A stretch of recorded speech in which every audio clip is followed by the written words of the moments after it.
Hello everyone, मैं मनीष शाह। मैं आपका स्वागत करता हूं हमारे इस यूट्यूब चैनल में जिसका नाम है एससी कोचिंग इंस्टीट्यूट। आज की वीडियो उन स्टूडेंट्स के लिए बहुत ज़्यादा इंपॉर्टेंट रोल प्ले करने वाली है जो अभी 11th क्लास क्लियर करके 12th क्लास में आए हैं। तो इस वीडियो में मैं आपको कुछ इंपॉर्टेंट टिप्स प्रोवाइड करूंगा, कुछ ट्रिक्स प्रोवाइड करूंगा, कुछ स्ट्रेटेजीज मैं आपको बताने की कोशिश करूंगा जिसके थ्रू आप अपने अकाउंट्स के एग्जाम्स में बहुत अच्छे मार्क्स लेके पास हो सकते हैं। तो चलिए बिना किसी देरी के let's roll the intro and start the video.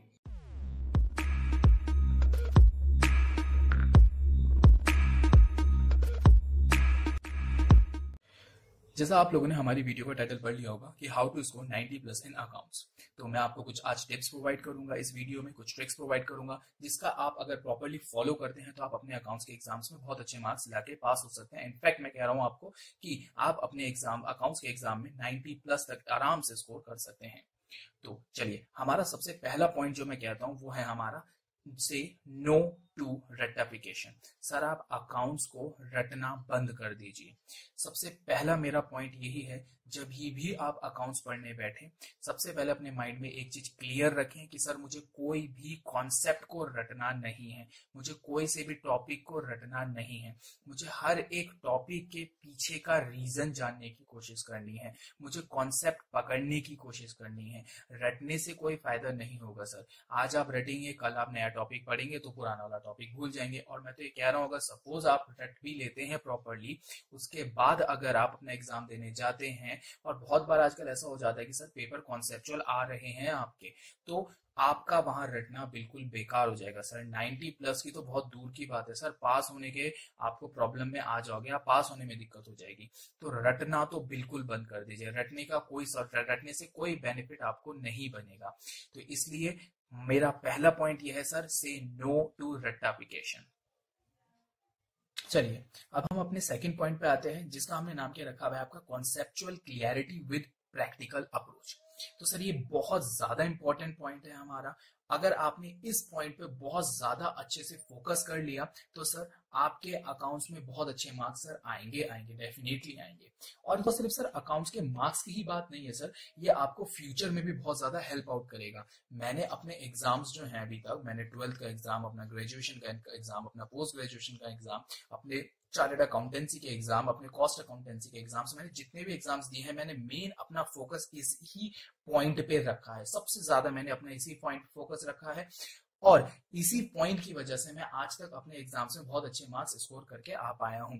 तो मैं इसीलिए ये आपके लिए पॉइंट लेके आया हूं। हमने बोला conceptual clarity with practical approach. Sir concept आपको पकड़ना है। एक चैप्टर में सर बहुत सारे डिफरेंट डिफरेंट टॉपिक्स होते हैं, हर एक टॉपिक में सर अलग अलग टाइप के आपके कॉन्सेप्ट्स होते हैं।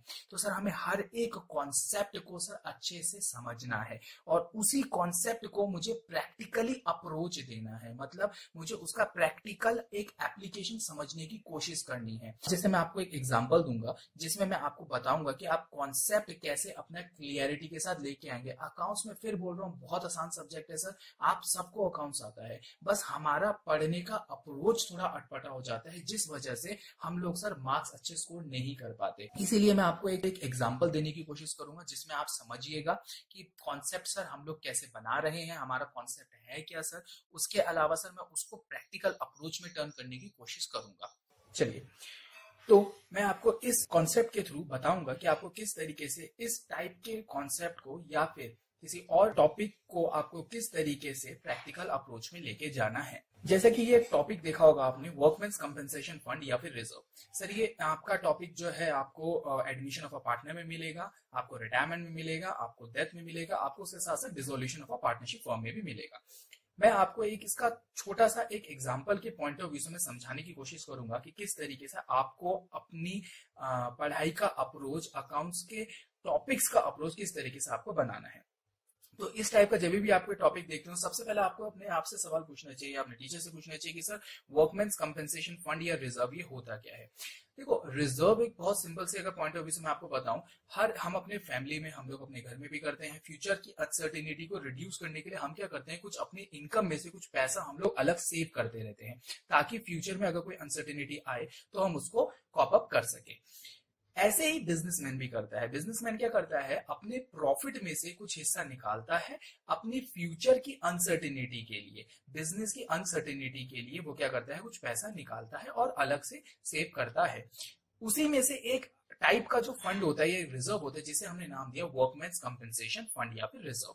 सर इसके नाम से ही जैसे आ रहा है, ये वर्कमैन्स कंपेंसेशन फंड या रिजर्व, ये क्या है, जैसे अगर सपोज हम एग्जांपल लेते हैं कि सर हमारे दो पार्टनर हैं ए और एक है सर बी, ये दोनों के दोनों बिजनेस कर रहे थे सर। अब इनकी फैक्ट्री थी पूरी की पूरी। अब आप थोड़ा सा अगर इसको विजुअलाइज कर पाए मेरे साथ, तो जैसे आप लोगों ने पुरानी मूवीज में देखा होगा कि सर फैक्ट्रीज होती थी, बहुत बड़ी बड़ी मशीन्स होती थी सर उसमें। तो उसमें आपने एक चीज देखी होगी सर, बहुत बड़ी बड़ी मशीन्स है, बहुत सारे वर्कर्स काम कर रहे होते, तो सेम चीज इनकी भी फैक्ट्री थी, वहां बहुत सारे वर्कर्स काम कर रहे थे।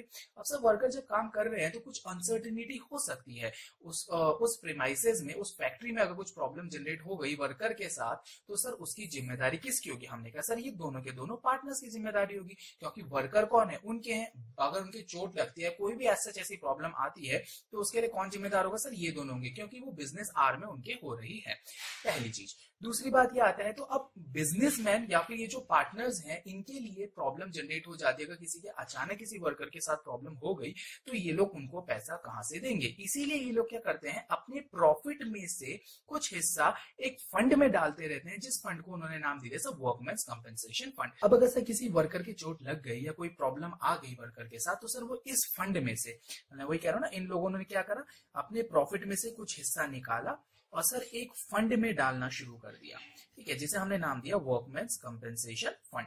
अब अगर सर किसी वर्कर की चोट लग गई या कोई अनसर्टेनिटी वर्कर के साथ हो गई, तो सर ये लोग क्या करेंगे, उस लेबर को क्या करेंगे, इस फंड में से पैसा निकाल के उसको दे दिया जाएगा, ठीक है। तो ये होता है हमारा वर्कमैन्स कंपेंसेशन फंड। तो सर ये तो हमारा बना, जब हम इसको कॉन्सेप्ट बना रहे, तो सबसे पहला हमारा पॉइंट ये बना कि सर रिजर्व है क्या, हमने थोड़ा सा बात करी रिजर्व के बारे में। दूसरा हमने देखा कि सर वर्कमैन्स कंपेंसेशन फंड या वर्कमैन्स कंपेंसेशन फंड होता क्या है, हमने वो देखा। सर ये जो पार्टनर्स हैं, ये इस फंड को बनाते क्यों हैं, ये हमने देखा। अब अगर मैं थोड़ा सा इसको आपको अकाउंटिंग ट्रीटमेंट बताता हूँ इसका, कि इसका अकाउंटिंग ट्रीटमेंट थोड़ा सा बताऊंगा कि थोड़ा सा अकाउंटिंग ट्रीटमेंट किस तरीके से होता है इसका। चलिए, तो इसके अगर हम अकाउंटिंग ट्रीटमेंट की बात करते हैं, तो अकाउंटिंग ट्रीटमेंट में हम सबसे पहले ये कह रहे हैं कि सर देखिए, ये अगर एक साल में किसी पार्टनर ने, जैसे हमारा एग्जांपल चल ही रहा था कि सर ए है और एक पार्टनर है बी, सर इन दोनों ने क्या करा था, एक फंड बना रखा था जिसको इन्होंने नाम दिया था सर वर्कमैन्स कंपेंसेशन फंड। अगर इस साल किसी भी वर्कर के कोई चोट नहीं लगती या कोई भी अनसर्टिनिटी किसी वर्कर के साथ जनरेट नहीं होती है, तो मैं ये कहना चाह रहा हूं, फंड कितने का बनाया था, सपोज 10,000 रुपीज का फंड इन्होंने बनाया था। अगर कोई प्रॉब्लम जनरेट नहीं होती है, अब हो क्या रहा है, देखो फंड इन्होंने कितना बना रखा, 10,000 का फंड बना रखा था। अब अचानक से हुआ क्या सर, एक नया पार्टनर इस टाइप के पार्टनरशिप फर्म में एडमिट हो रहा है। अब मेरा ये सवाल ये आता है कि सर जो इन्होंने फंड बना रखा था, इन लोगों ने फंड कहां से बनाया था? सर इन्होंने अपने प्रॉफिट में से बनाया था। किन दोनों ने बनाया था? सर ए और बी ने मिलके इस फंड को बनाया था, जिस फंड में पैसे पड़े हुए 10,000 रुपीज। सर किसके लिए बनाया था? ये इसके लिए बनाया था ताकि अगर किसी वर्कर की चोट लग जाए, कोई प्रॉब्लम जनरेट हो जाए, तो इस फंड में से पैसा निकाल के वर्कर को हम लोग दे सके। अब हुआ क्या सर, जब नया पार्टनर एडमिट हो रहा है, तो मेरा ये सवाल आता है कि सर इस फंड पे क्या सी का भी राइट होगा? अब देखो इस साल क्या हुआ, किसी भी वर्कर की चोट नहीं लगी, कोई अनसर्टेनिटी ऐसी जनरेट नहीं हुई, ये फंड सिर्फ ऐसे ही पड़ा हुआ था। तो अब बात क्या हुई, क्या सर इस फंड में सी भी कहेगा अरे इसमें तो मेरा भी हिस्सेदारी दो, मतलब इस 10,000 रुपए में आधा, थोड़ा सा तू रख, और थोड़ा मैं रखूंगा, मतलब हम इक्वली हम इस 10,000 के फंड को बांट लेंगे। क्या सी इस बात के लिए सही कह रहा है? हमने कहा नहीं सर, फंड किसने बनाया, ए और बी ने बनाया। सर फंड बनाया तो है और अपनी पॉकेट काट के बनाया है, मतलब अपने प्रॉफिट में से सर कुछ हिस्सा अलग निकाला है और उस हिस्से में से उन्होंने क्या बनाया है, फंड बनाया है। तो सर एक्चुअल में इस फंड में राइट किसका जनरेट होता है? सर ए और बी का राइट जनरेट होता है, सी का कोई राइट है ही नहीं सर इस फंड में, ठीक है। तो सर अब करा क्या जाएगा, ए और बी क्या करेंगे, इस फंड को सर आपस में डिस्ट्रीब्यूट कर लेंगे बिफोर एडमिटिंग दी सी। नए पार्टनर के एडमिट होने से पहले वो क्या करेंगे, इस फंड को आपस में डिस्ट्रीब्यूट कर लेंगे। इस रेशियो में करा जाता है, ओल्ड रेशियो में करा जाता है। सर कैपिटल अकाउंट बनता है, लेकिन मैं अभी वहां की बात नहीं करूंगा, कैपिटल अकाउंट का अप्रोच बिल्कुल कॉन्सेप्ट अलग बनेगा, अभी मैं वहां पे नहीं जाऊंगा, नहीं तो हम लोग फिर से टॉपिक अपनी वीडियो के टॉपिक से हट जाएंगे। ऐसे ही मैं आपको एक और पॉइंट बताता हूँ, एक और एग्जाम्पल हम अगर देखते हैं तो, कि सर अगर वर्कमैन्स कंपेंसेशन फंड कितने का बना रखा था, सपोज उसने बताया कि सर वर्कमेंस कंपेंसेशन फंड बना रखा था 10,000 का। सर किसने बनाया? ए और बी ने सर इस फंड को बनाया है। और सर किसी वर्कर के चोट लग गई है और वो क्लेम कर रहा है। सर कितने रुपए का क्लेम कर रहा है? सपोज हम मानते हैं कि सर उसने 6,000 रुपए का क्लेम करा है। मतलब वो बोल रहा है कि सर मुझे ना 6,000 रुपए का चोट लग गई है, तो मैं क्लेम ये कर रहा हूँ कि सर मुझे 6,000 रुपीज आपसे चाहिए। अब ए और बी सबसे पहले कहाँ देखेंगे? उन्होंने कहा कि यार पैसे देने हैं, इसको कहाँ से दे? वो क्या करेंगे? इस फंड में से ही तो पैसा देंगे। तो वो क्या कर देते हैं, 10,000 के फंड में से 6,000 रुपए का जो क्लेम था उसे सेटल ऑफ कर देंगे। अब बात आती है कि सर बाकी इस फंड में पैसे अभी भी बचे हुए हैं। कितने फंड में पैसे बचे हुए हैं? इस फंड में बचे हुए सर अभी भी 4,000 रुपीज बचे हुए। अब सी एडमिट हो रहा है। फिर वही सवाल आता है, सर इस 4,000 जो बचे हुए हैं उस पे क्या इन तीनों का राइट है? हमने कहा बिल्कुल भी नहीं सर। किसका राइट है? सर सिर्फ और सिर्फ ए और बी का राइट है। ऐसा क्यों है सर? क्योंकि ये फंड जो था पूरा का पूरा 10,000 का, ये बनाया किसने था सर? ए और बी ने सर अपने प्रॉफिट में से पैसा निकाल के बनाया था। सो हमारा मेरा जो ये समझाने का पॉइंट ये था, तो कहने का मतलब क्या आ जाता है कि सर ए और बी का राइट था, इसका मतलब हो गया सर 6,000 रुपए तो आप वर्कर के लिए क्लेम जो है वो सेटल ऑफ कर दोगे। उसके अलावा सर जो 4,000 रुपए अभी बच गए, इस 4,000 रुपए को कौन डिवाइड कर लेगा आपस में? हमने कहा ए और बी सर इसे आपस में डिवाइड कर लेंगे अपने ओल्ड रेशियो में, कैपिटल अकाउंट वगैरह वगैरह। चलिए, तो मेरा पॉइंट यहाँ पे ये था समझाने का कि आपको किस तरीके से इस कॉन्सेप्ट को पढ़ना है। मेनली देखो, जब भी इस टाइप के क्वेश्चन इस टाइप का टॉपिक आपका आता है तो आपको करना क्या है? सबसे पहला आपको अपने से सवाल पूछना है कि जैसे इसमें था कि सर वर्क रिजर्व का मतलब क्या हुआ, सर वर्कमेंस कंपेंसेशन फंड का मतलब क्या है। दूसरा, तीसरा हमने इसमें ये देखना है कि सर ये वर्कर के लिए जो फंड बना रहा है वो कौन बना रहा है और क्यों बना रहा है। ठीक है, हमने ये भी पता चल गया। चौथा, आपको जो हर एक कॉन्सेप्ट में समझना है वो ये समझना है सर अब इस कॉन्सेप्ट का अकाउंटिंग ट्रीटमेंट होगा क्या। मैं इसके अकाउंटिंग ट्रीटमेंट जैसे वर्कमेंस कंपेंसेशन फंड का है, इसके अलावा मैं आप लोगों के लिए इन्वेस्टमेंट फ्लक्चुएशन फंड का, कैपिटल अकाउंट का, उसके अलावा मैं आपको रीवैल्यूएशन अकाउंट का मैं आपको बीच में वीडियो प्रोवाइड कर दूंगा। मैं बिल्कुल क्लियरिटी के साथ हर एक कॉन्सेप्ट बना के आपको बता दूंगा। ठीक है, तो आपका मेरा पॉइंट यहाँ पे ये आता है कि सर आपको ये 4 सवाल हर एक कॉन्सेप्ट में अपने आप से पूछने हैं। ठीक है, इसको प्रैक्टिकली अप्रोच हमने देने की कोशिश करी है। अब बात आती है कि सर ये हमें करना कैसे। जब आप एक कॉन्सेप्ट आपने बनाया, उसके बाद आपने अपने टीचर से पढ़ लिया, वो आपको टीचर से पढ़ाया वो बिल्कुल समझ में आ गया। अब आप क्या कीजिए, आप अपने रजिस्टर में जब आप सेल्फ स्टडी कर रहे हैं, आप अपने रजिस्टर में लिखिए वर्कमेंस कंपेंसेशन फंड, और उस चीज को जो आपके टीचर ने आपको समझाया था उसको अपनी लैंग्वेज में आप लिखिए। भले अपनी लैंग्वेज का मतलब मेरा यह है कि आप हिंदी में लिखिए, इंग्लिश में लिखिए, मैसेज लैंग्वेज में लिखिए, किसी में भी लिखिए यार। आप उसको क्या कीजिए, आप प्रॉपरली मेंटेन कीजिए।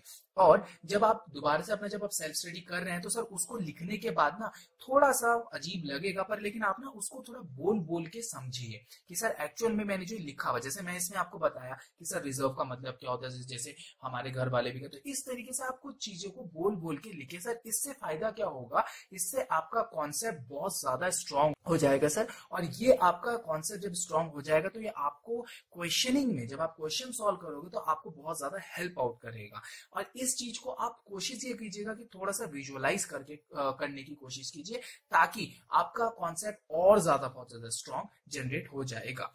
तो ये हमारा था मेनली दूसरा पॉइंट। जिस दूसरे पॉइंट में हमने क्या देखा कि sir conceptual clarity with proper approach. तो फिर हमारा आता है तीसरा पॉइंट, जो हमने क्या बोला, proper presentation with proper notes. Sir इस पॉइंट की बहुत ज्यादा इंपॉर्टेंस है, अपने लेवल पे इसकी बहुत ज्यादा इंपॉर्टेंस है। अच्छा सर, प्रॉपर प्रेजेंटेशन का मतलब क्या होता है? मेन हम पहले ये बात करें तो सर आपको मैं प्रॉपर प्रेजेंटेशन का मतलब ये कह रहा हूँ कि आप जो अपने लेजर बनाए, आप अपनी जो अकाउंटिंग करें सर वो बहुत प्रॉपरली करें, थोड़ा क्लियर करें। अच्छा, ऐसा इसका मतलब ये बिल्कुल नहीं है कि यार आपने लेजर बना रहे हैं तो सर बगल में फूल पत्तियां सी निकल रही है, ऐसा कुछ नहीं करना है यार, इतना ज्यादा सुंदरता भी नहीं दिखानी है उसमें। मेनली करना क्या है, मेनली ये करना है कि सर आप जब लेजर बनाए तो प्रॉपरली सर फॉर्मेट बनाइए उसका, date particular amount, date particular amount properly ऊपर लिखिए, डेबिट यहाँ लिखिए, क्रेडिट। जो आप लेजर बना रहे हैं उसकी प्रॉपर डिटेलिंग कीजिए, नीचे प्रॉपरली सर आप उसकी टोटलिंग कीजिए, जो बैलेंसिंग फिगर है वो करिए। उसके अलावा प्रॉपर आपको क्या बनाने हैं, नोट्स बनाने हैं। जैसे सपोज मैं आपको एग्जांपल कहता हूं, आपने एक लेजर बनाया, अब उस लेजर में आपने जैसे यहाँ पे आप लिख रहे हैं बाय डेप्रिसिएशन। अब आपने जो यहाँ बाय डेप्रिसिएशन लिखा है और ये आपने जो डेप्रिसिएशन कैलकुलेट किया है, इसका कैलकुलेशन का आपका एक वर्किंग है, तो आप इसके बगल में ऐसे लिखिए वर्किंग नोट नंबर 1। इससे क्या इंपॉर्टेंस होगी, इससे क्या फायदा होगा सर? जो आपने ये जो नोट बनाया यहाँ लिखा है, डेप्रिसिएशन कैसे कैलकुलेट हुआ है, तो एग्जामिनर क्या करेगा सर, जो कॉपी चेक कर रहा होगा वो आपका ये देखेगा वर्किंग नोट, अच्छा फिर वो वर्किंग नोट नंबर 1 में जाके, तो इससे क्या होगा, उसके लिए इजी भी हो जाएगा और ये आपकी प्रेजेंटेशन को बहुत ज्यादा इंप्रूव करता है। ठीक है, क्योंकि यार देखो सिंपल सी बात है, ये जो हमारा पेपर चेक करेगा वो आपको ऐसे तो जानता नहीं, आपके नाम नूम से तो जानता नहीं है, वो आपको कैसे जज करेगा, इंपॉर्टेंट है, आपको जज कैसे करेगा सर, आपके प्रेजेंटेशन से, आपके कॉपी से, आपके एग्जाम में जो आपने आंसर्स लिखे हैं उससे आपको जज करेगा। तो सर आपके जो आंसर्स होने चाहिए सर वो प्रॉपर होने चाहिए, प्रेजेंटेशन बहुत प्रॉपर होनी चाहिए। अकाउंटिंग हमारी इसीलिए तो अलग है, बाकी अकाउंटिंग तो सभी करते हैं, हम लोग में अलग क्या है, हमारे में अलग यह है कि हम लोग सर प्रॉपर एक सिस्टमेटिक मैनर में करते हैं, तो इसीलिए आप इसको बहुत अच्छे से साफ साफ और बढ़िया बढ़िया तरीके से वर्किंग प्रॉपर बना के आप इसको कीजिए। चलिए फिर हमारा जो लास्ट पॉइंट आता है सर, ये लास्ट जरूर है पर सर ये लीस्ट नहीं है, ये पॉइंट जो है सर बड़ी ही ट्रेडिशनल चीज है, ये हम अपने मम्मी पापा से, हर जगह से, हर जगह हम ये बात सुनते ही आए हैं सर, तो सर इसलिए ये पॉइंट की अपने ही लेवल पे बहुत ज्यादा वैल्यू है। मेरा कहने का मतलब ये है कि अगर आपने इस पॉइंट को इग्नोर कर दिया और ये तीनों पॉइंट आपके बहुत अच्छे से भी थे, तो भी सर आप उतना अच्छा नहीं कर पाएंगे, क्योंकि सर रिवीजन बहुत ज्यादा इंपॉर्टेंट रोल प्ले करता है। रिवीजन मतलब नाम ही से देखो इसका है रिवीजन, आप दोबारा से देखना सर, 2 बार 3 बार 4 बार। अब बात आती है कि सर हम रिवीजन, पहली बात तो सर कोर्स बड़ी देर में कंप्लीट होता है, सर कोर्स कंप्लीट हो जाए सर रिवीजन इतनी ज्यादा करें कैसे? मेरा बहुत सिंपल सा पॉइंट है, आप रिवीजन को ना तोड़िए। कहने का मतलब क्या है, आपने 6 दिन अपनी पढ़ाई करी, 6 दिन अपने अकाउंट्स में कुछ तो टॉपिक्स पढ़े होंगे सर, जो आपने टॉपिक्स पढ़े हैं सर संडे को आप उसको रिवीजन कर लीजिए। अदरवाइज अगर आपको ये बहुत ज्यादा लग रहा है तो सर आप 15 दिन में रिवीजन कर लीजिए। आपको अगर ये भी ज्यादा लग रहा है तो 17-18 या एक महीने में तो आप सर रिवीजन करते रहिए।